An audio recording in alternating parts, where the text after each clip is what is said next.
Bible et le Bible. Lorsqu'un homme fort et bien armé gardait sa maison, ce qu'il possède est assuréteux. Mais si un plus fort que lui survient et les domptait, il lui enlevait toutes les armes dans lesquelles il s'est confié et il distribuait ses dépouillés. Celui qui n'est pas avec moi est contre moi. Et celui qui n'assemble pas avec moi dispersé. La verset, Marc chapitre 3, verset 27. Je lis encore au nom de Jésus. Marc chapitre 3, verset 27. Bible 3, 27. Personne ne peut entrer dans la maison d'un homme fort. C'est ça ce qu'on va dire aujourd'hui. Et piller ses biens sans avoir auparavant lié cet homme fort, alors il pillera sa maison. Josué chapitre 6, versets 1 à 5. Je lis au nom de Jésus. Jéricho était fermé et barricadé devant les enfants d'Israël. Personne ne sortait et personne n'entrait. L'Éternel dit à Josué, « Vois, j'ai livré entre tes mains Jéricho et son roi et ses veillants soldats. Faites le tour de la ville, vous tous les hommes de guerre. Faites une fois le tour de la ville. Tu feras ainsi pendant 6 jours. 7 sacrificateurs porteront devant l'arche 7 trompettes ralentissantes. Le 7e jour, vous ferez 7 fois le tour de la ville et les sacrificateurs sonneront des trompettes. Quand ils sonneront de la corne retentissante, quand vous entrerez le son de la trompette, tout le peuple poussera de grands cris. Alors la muraille de la ville s'écouera et le peuple montera chacun devant soi. La parole du Seigneur.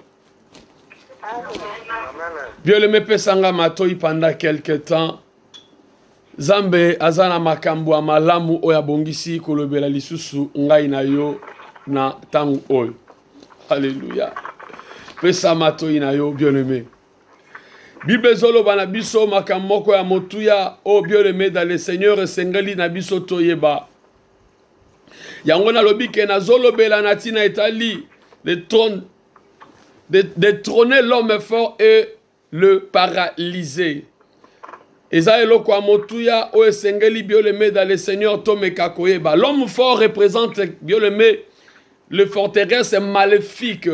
O tozobenga ya makasi elingi seulement kolakisa et que force moko ya mabe o ezwami na se ya moi oyo pe force moko oyo bien aimé o toyebi lokola ya bakindoki force moko boye ya ba démon o ezwi possession na kati ya vie ya mutu o ezokamba bomo ya mutu yango tozobenga yango bien aimé dans le Seigneur homme fort tokotala yango na lolenge na yango nyonso po ke tomeka ko comprendre yango bien. Bien aimé dans le Seigneur, Bible zoloba na biso bazotalisa biso na 3 livres tokotanga toko expliquer yango bien mais la lingo la nana malamu.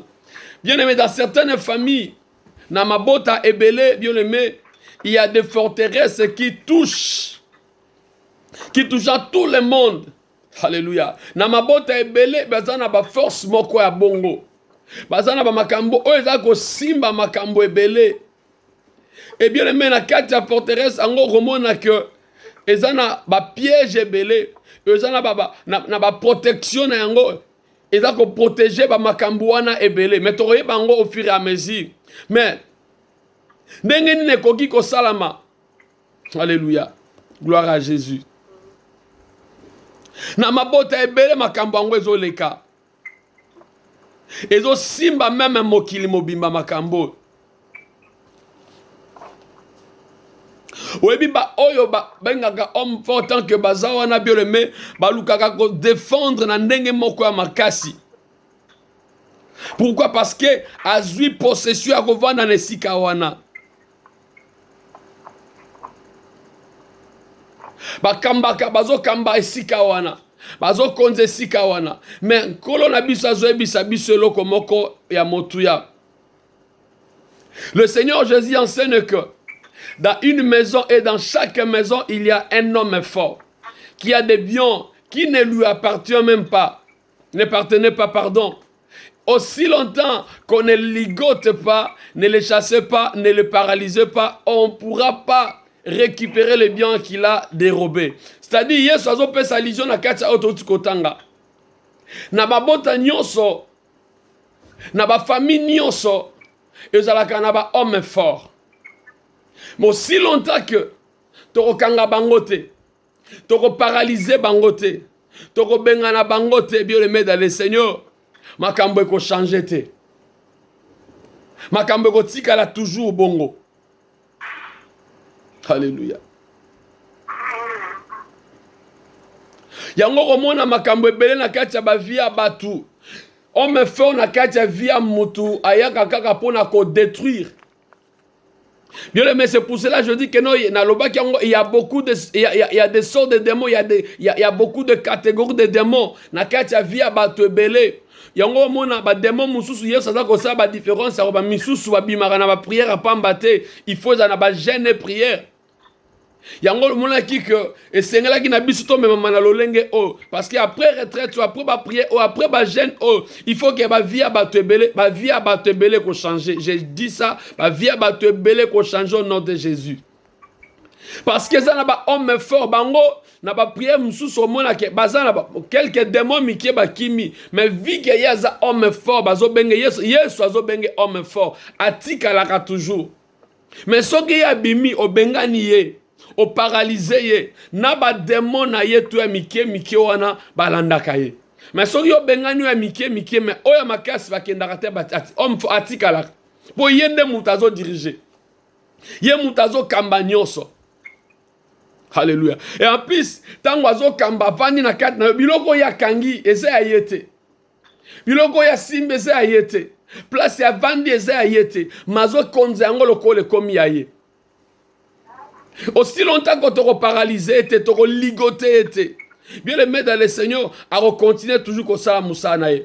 Bien aimé, il y a un homme fort. Et tant que je ne lie pas cet homme fort, je ne peux pas piller la maison. Tant que rien n'anda au côté mutamakais saza et ko kangi yete, o ko kapé ko pillete, o ko zabilo côté, parce que et ko sala au contraire yenda ko bomayo. Donc, il faut les lier, les détrôner et les paralyser pour qu'ils ne reviennent pas. Il faut qu'on l'on dégrade et qu'on détrône, qu'on l'on na bo konzo ya azali. Qu'on paralyser, qu'on ligoter. Dans le moment où on a bien le mettre dans le Seigneur, j'ai privilège, j'ai force. Il y a qu'on kamba, il y a qu'on konze encore. Na kati anda kwana. Combien ba vie abattu? Ben appelle cet exemple tout kotanga. Yesu azopesa lision na makambo etali ya homme fort ndeta lobi na mukana Marc. Aussi longtemps ligoté était, aussi longtemps paralysé était, aussi longtemps bien les mots détrônés étaient, oltika na bokonzi na ye wana kaka.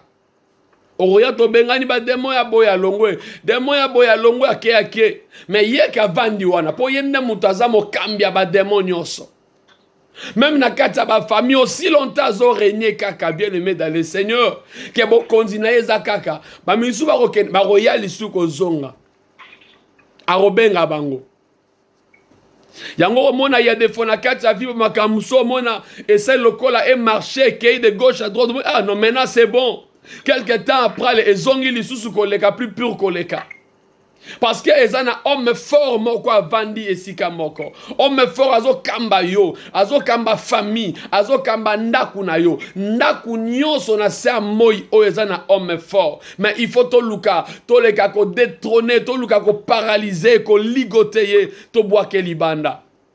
Bible zo pesa biso exemple ya Josué torotala makambu Jésus kizane koloba na Marc pe na Luc abane ko pesa balizio el kola ya Josué ya livre ya Josué nzamba ebisi na Josué abi kende ba komi na Jéricho bien aimé dans le Seigneur ba moni Jéricho mais ezalaki bien aimé barricadé ezalaki na roi Bible que nous ezalaki na roi pe na ba soda ba vin ba soda makasi Mais nzamba lobi na pesi bino Jéricho.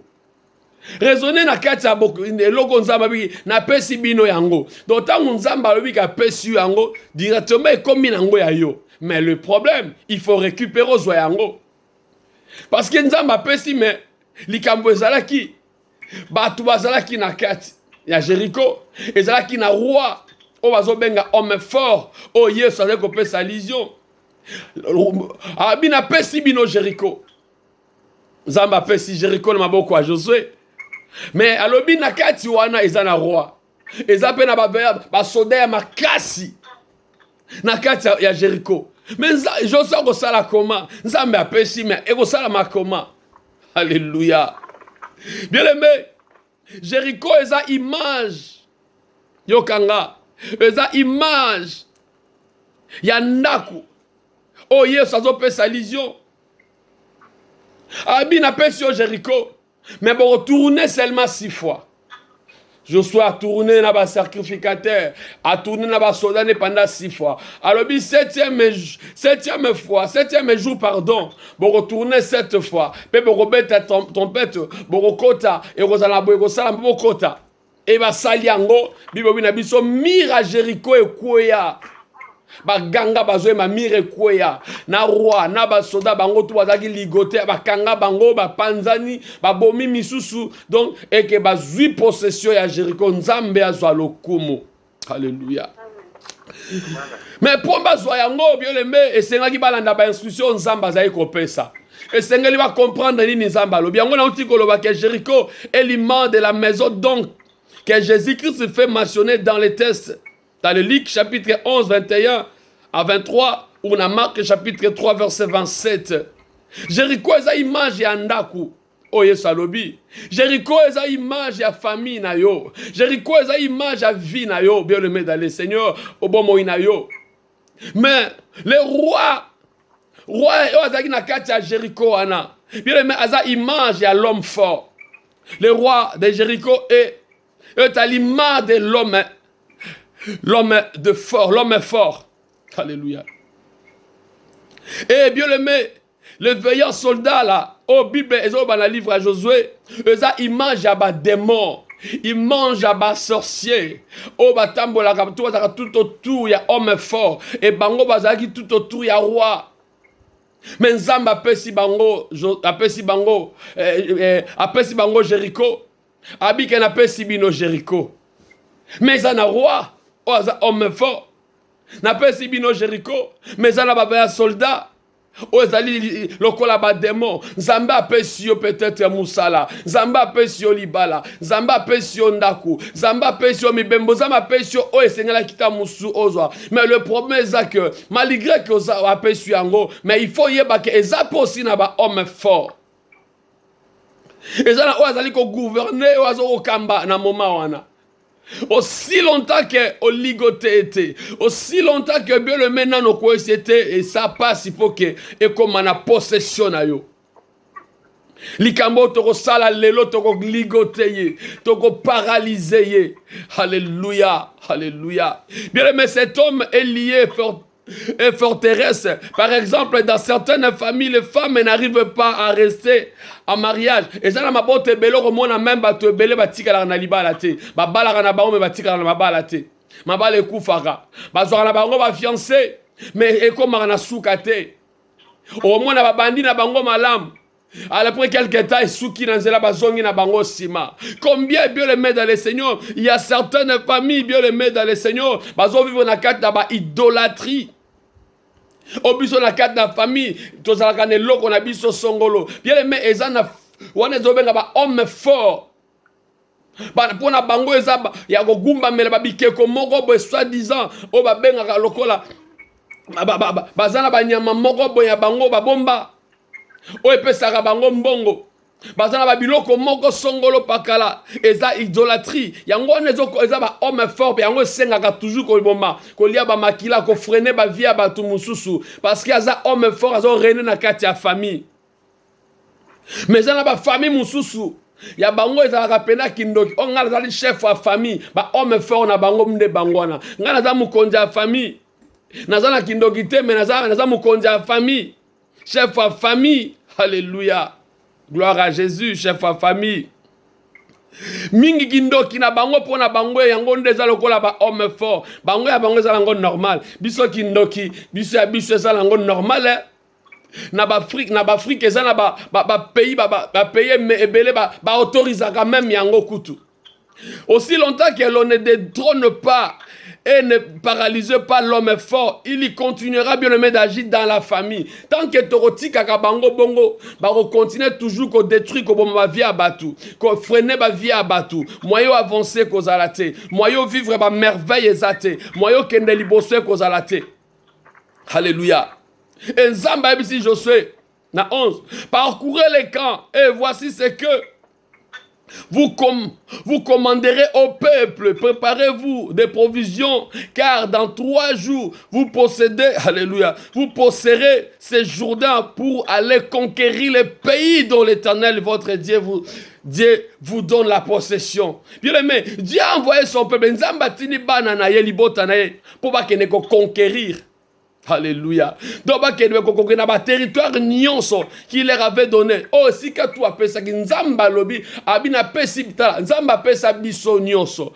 Bien aimé, Nzambe mabongisi ya malamu abongisa pona yo, eza po ke nyonso tu e comme na disposition na yo. Yango mona ba makamu mingi ya malamu mataka na mutema no mwana Nzambe, yeba ngo ke Nzamba pesa kayo yango. Omona be forme musozo sala. Mais on va aboutir à rien. Parce qu'il y a quelque part, ils ont un homme fort. Mais Nzambe appelle ça yo ango. Ma question appelle ça que pour que yo kende liboso. Mais tant que vous comprendre, il y a un homme fort moko na katia vie, na katia famille, ou aza ko empêcher yo, ou vivre ba merveille wana. Mais je sais qu'à travers retraite, à travers la prière, bien aimé dans les Seigneur makambo ebele ko changer. Bien aimé, il fallait d'abord neutraliser l'homme fort. L'homme fort, bien aimé, représente aussi le chef des autres démons qui perturbaient la vie des croyants. Homme fort, ce sont des démons géants. Oh, bazo kozangisa kimia, bazo tungisa ba foyer belé, bazo tungisa ba via bate belé, bazo zangisa kimia. Donc si j'ai renversé les chefs, les autres petits, bien aimé, alléluia, ça n'iront bango moko bago kende, bango moko. Yangona, tikane bisayo, tu as besoin de connaître l'homme fort qui est dans ta famille. Au moni na katia vie, ce que yebi adversaire na yo te place aza, pe aza, c'est fini. Il faut qu'on loue d'abord le liboso oyeba. Nani yango homme fort ya vie nanga. Très souvent, c'est là correspondant à l'idole de ta famille. Ezana ba makambo ebele romona c'est lona manango na famille. Alléluia. Surtout na ba famille mingi oyo romona ba vivre na ba chef coutumier, ba zana ba nganga moko boye, ba mando na soi-disant na kati ya famille bien aimé, ba lona makambo ebele na kati ya vie ya batu, na kati ya ba famille. Yango zomona vie ko bongate ko ke liboso te ba vie ba soko tali omona makambo ebele soki ba ebi Nzambe na bosolo te soki pena Nzamba za to omona makambo ebele za déjà sacrifié parce que homme fort aza même ici a kufa kei azana ba oye si alona azana ba o ba représentant ba tikala ta musoko yeba bango te me yango il faut yeba mbe oyeba bango comment na kati lo sambo nde ko comprendre. Nzamba kotalisa yo batia basine na ba vie bato ebele. Alléluia. Zambe bien aimé, il faut oyeba homme fort la famille na yo. L'homme fort bien aimé, c'est également le chef des autres démons dans ta vie, même na kati vie na yo. Nani azo konza yo? Nani azo konza yo? Batu mingi les démons ba vanda na kati na bango. Bazana mutu moko wa konza ka vie na ye. Tout azo sala ta musaka ko regretter après mais pourquoi na sali boy mais pourquoi ne komelinga boy ayaka ko regretter ko kanisa ngo déjà c'est salami parce que na kati vie na ye homme fort na na longwate a konzaka ye même ici sali la bina ko sali soute na chande mais quelque temps hormone egozonga lisusu parce que nanu ligota yete nanu a paralisa nanu homme fort na vie na yete nanu abimisa yete azak toujours na kati vie. Ozo bengala tuba démon oba manifesta ba kei mais homme fort na vie non nanu akete. Alléluia. Ye wana zo kamba jusqu'à présent vie na yo. Ogo zata musu ba décision à malam parce que c'est bien. Mais le problème moya kendezate Parce que vous avez batté. Il faut comprendre, yango bien le mais homme fort, ou azo déranger vie na yo. Alingi tu avancer. Mingi basala quand même sembla. Ami yebike, il y a quelque chose qui ne va pas dans ma vie, il y a quelque chose, mazo sala sembla. Bien mais tant que zo sala sembla, yo mogoza komi boma. Ozo mi boma vie na yo. Tant que il y a quelque chose, il faut qu'elle change, il faut que l'on va. Bien mais okomi boma. Okomi boma. Il faut que ça la makasi. Il faut éviter que l'on homme fort oazo kamba vina yo. Oazo konza vina yo. Non quitte ko kenne libosote. Non quitte ko détruire na batebele. O koma occasion ya shit. O koma canal ya liwa ya ba makila via batebele. Attention bien le met dans le Seigneur. Alléluia. Zamba pesi bango. Abina Pesibino, Jéricho, mais il faut bolongola d'abord homme fort, le roi là. Il faut bolongola un soldat. Alléluia. Ozana via malam ou via kitoko, Zamba lobi que moi l'Éternel, je connais le projet que j'ai formé sur vous, le projet de paix, non de malheur. Ma projet à élévation, ma projet à bonne santé, ma projet à kimia, ma projet à nyoso ya malamu on zamba bongisi. Mais bien aimé, Nzambe c'est un pessimiste. Mais le problème c'est quoi? Il faut siko yondo za possession na yango. Alléluia. Si Dieu le veut, torolobe la nature est-elle possession ba vutuma si Dieu le veut. Na libosoku na soit semaine prochaine ou même ka au courant semaine Nzamba sunga biso. Alléluia. Bien aimé dans le Seigneur, homme fort, il faut y bailler, nani wazo kamba vinanga. Parce que c'est yende mutaza ko commander yo. Yende mutaza diriger ba pensée na yo. Azo diriger zo tsa ba limite na kati vie na yo. Donc si bien aimé dans le Seigneur, ceux qui oyebi ko longola ye. Ceux qui oyebi ko dégrader ye et les autres démons bango moko bago kende. Okende ba que non place sauter yango même na kata prière na yo tango ko sambe la bien aimé il faut le que Dieu te révéla l'homme fort dans ta vie nzamba la kisayo nzamba la kiso homme fort ya vie na yo o azo kamba vie na yo nani azo kamba yo il faut na kata prière no ba nzambe révélenga homme fort ya vie nanga la kisanga nani azo kamba vie nanga. Oya konzakanga. Bien mais tu peux prier. Okoki ko sambelo kenda rappel église. Mais il y a un homme fort. Oya longwate bazo benge homme. Yes azo ba ke homme fort. Yes azo ba ke homme fort.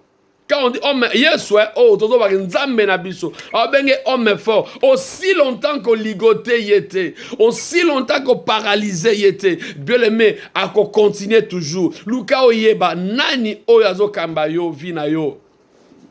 Yango zomona makamuso et se répétera de temps en temps na kati ya vie. Et yaka tango nyoso na kati ya vie na yo. Il faut comprendre ye. Alléluia. Et il faut yeba lisusu yako confesser. Olobaka maintenant, je confesse que Jésus est le seul plus fort. Pe olobaka Yesu aza moko o aza makasi koleka nyonso na vie na yo. Na kata ba prière na yo. Papa na lingi na mona nani aza homme fort ya vie nanga, pe nazo ko tatula ke na yebi Jésus qui est le plus fort dans ma vie. O bana ko confesser ka yango, to ko sala yango. Et confesser aussi bien, mais il faut confesser que Dieu a livré entre tes mains la maison de l'homme fort et ses veillants soldats.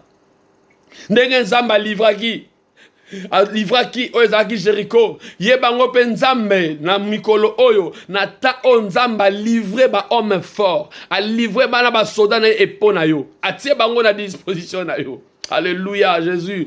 Je crois au nom de Jésus. Que Nzamba tienne à disposition na yo. Aye ko livre. Aye si Josué n'a livré. Alléluia. Dans la verset d'Abil, l'Éternel dit à Josué, voici j'ai livré entre tes mains Jéricho et son roi, ses veillants soldats. Alléluia, Jésus, merci. Nzamba lobi que Josué n'a livré Jéricho na maboko na yo. napesi yo vie ya malamu, napesi yo libala na yo ya malamu, napesi yo bonne santé. Nzamba livré na maboko na yo, pe alobi encore na ba homme fort, na ba soda na ye. Donc lelo nzamba ye ko ebisa yo que vino maintenant komi na maboko na yo, makamute komi na maboko na yo. C'est à toi ya koyeba maintenant ya ko agir ni na ko sala pour que homme fort oyo alongwa na vie, na ligote ye, na paralyser ye, na longole na disposition na nga. Oya tungisaka vie na nga, atungisaka ndaku na nga, atungisaka santé na nga. Nzamba pesi nga livrer bango na maboko na nga. C'est à moi, bien aimé. Soko chassa ko zonga, ezali kambo ko paralyser ye, ezali kambo ko ligoter ye. Bien aimé dans le Seigneur, pour kazo sou makasa ko salate, pour ka ko kalisusu te ko travailler comme azali ko travailler. Il faut ko ligoter lelo, il faut nzambe. Bien aimé, c'est livré, il faut yonne maintenant au sala au sengeli. Bien aimé, prends un temps de louange, même il y a des fois, on dit, je sais pas, yemba, il faut qu'on soit battant, même il y a des louanges, des adoration. Et ça nécessaire aussi dans la vie. Et ça peut moko ya barmiro nzamba utilisaka. Et ça moko ya barmiro nzamba salelaka. Pour na ko sunga batu, na kate tali ya bataille, na kate bitumba, pour na ko renverser, alléluia, ba homme fort. Pour na ko renverser.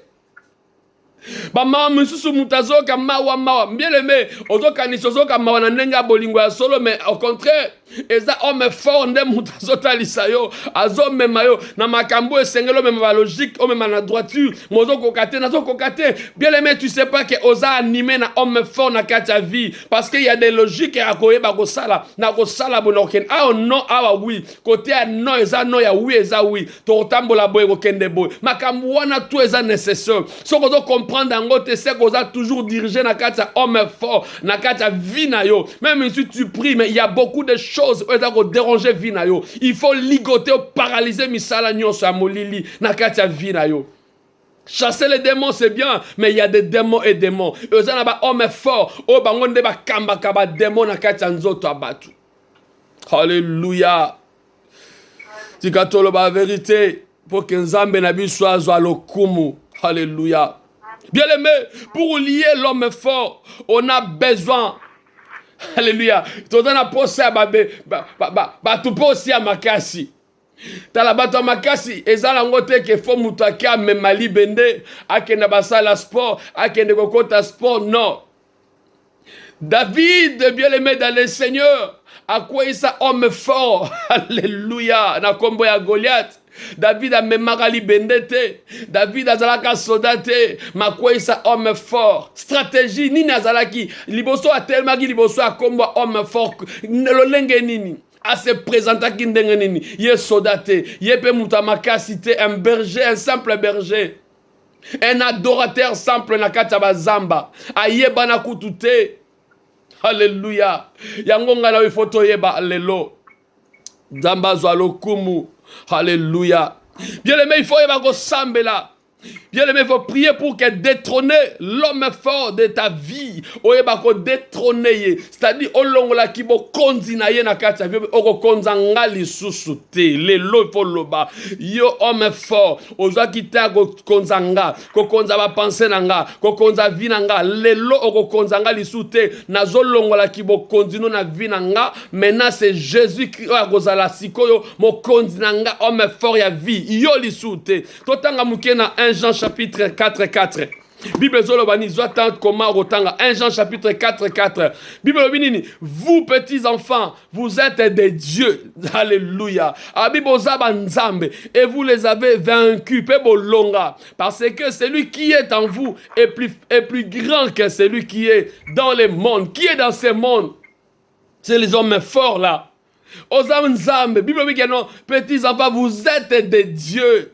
Nzambe tala tango zana nzambe asoloba ke zo sambela na lolenge ya lokuta to yo moko zo sepena homme fort na vie na yo akonza yo akamba yo mais soko za pena na kata nzambe ya solo nzambe akoyebisio ke okomi nzambe a commission nzambe ozana pouvoir bien aimé nzambe akelaka nzambe lobaka esalami nzambe abimisaka bien aimé nzambe asalaka tu peux le faire tango yo koleka ko détrôner l'homme fort bien aimé dans le Seigneur. Alléluia. Okoleka maintenant ko introniser et Jésus introniser Jésus comme le roi de ta vie afin qu'il règne en toi. Maintenant qu'on peut s'assikoyo Yesu. Oh Jésus, tant on ligote, on détrône, donc on est comme au konzavi, aujourd'hui maintenant Jésus on introduire, c'est maintenant Yesu, yondo comme roi ya vinanga, yondo comme mo konzavi nanga, yondo comme maître ya vinanga. Tant que yo na ozo longola yete, ozo tika ye na kati ya vina yo akambaka yo. Bien le même Yesu ya karoyate, arosala te, ezo dépendre botema na yo. Parce que batu mingi bazala ba yebi neng ba oh, attends, la main, il faut la boue. Bien aimé, attention. Il faut y avoir place pendant à 100% la carte à vie na yo. Na ute côté na 5 heures moko ak pour yeso côté la carte à mutema mutu, il faut d'abord mutu ye moko apese nzela kota. Pour que Satan n'a pas côté la carte à vie mutu do ba homme fort wana mutu ye mo be muta benga kaya côté la carte à vie nanga. Ce qui a vendu dans la vie, bien aimé, yo muto pesa enzelo, pesa ekiti. Yango mora na makambo nzambe, ozana ba limite na makambo mususu. Ozana ba limite na makambo mususu. Non, omoni awate ona osala te. Ona eza pona ngate. Bien aimé, na kati ya makambo nzambe ozana tango pona te okosala makambo nzambe na lolenge ezo senga, na ndenge sengeli. Okozana mutema ya pasi te po sala musala o esengeli pona nzambe. Okwe ko hésiter te. Aussi longtemps na kati ya mutema na yo, na makambo mususu nzambe ozo ko hésiter. O eza pona ngate, o eza pona bentel, o eza pona pasteur. Non, bien aimé, c'est fini. Il faut que simba na main dans la main même na musala ya nzambe pour que musala ya nzambe avance. Tant que komi ko ba te oyote, c'est fini bien aimé dans le Seigneur. C'est fini. Alléluia. Torokoma kuna plus tard bien aimé dans le Seigneur. Nzamba pesi Jéricho. Mais il faut homme fort à l'ongwa. Alléluia. Alléluia Jésus. Bien aimé, totanga muke na psom malgré tant eza muke je vais to continuer yango même ata lobili suna 5 heures mais totanga muke na psom 44 verset 5 à 9. Psaume 44 5 à 9. Yoka ndenge Bible zoloba roi David azoloba alobi na verset 5 à 9. Alobi oh Dieu, tu es mon roi. Ordonne la délivrance de Jacob. Avec toi, nous renversons nos ennemis avec ton nom. Nous écraserons nos adversaires. Car ce n'est pas à mon arc que je me confie, ce n'est pas mon épée qui me sauvera, mais c'est toi qui nous délivres de nos ennemis et qui confond ceux qui nous haïssent. Alléluia. Nous nous glorifions en Dieu chaque jour et nous célébrons à jamais ton nom. Alléluia, Jésus, merci. Bien aimé dans le Seigneur. Ozomona que pour que yo longa homme fort même na kata prière na yo foeba koza la sur na mayele kate na makasi nzoto te polonga homme fort na vie na yo non. Parce que batu musu ba pensaka que na mayele na bango na makasi na bango ba yebi yango na te.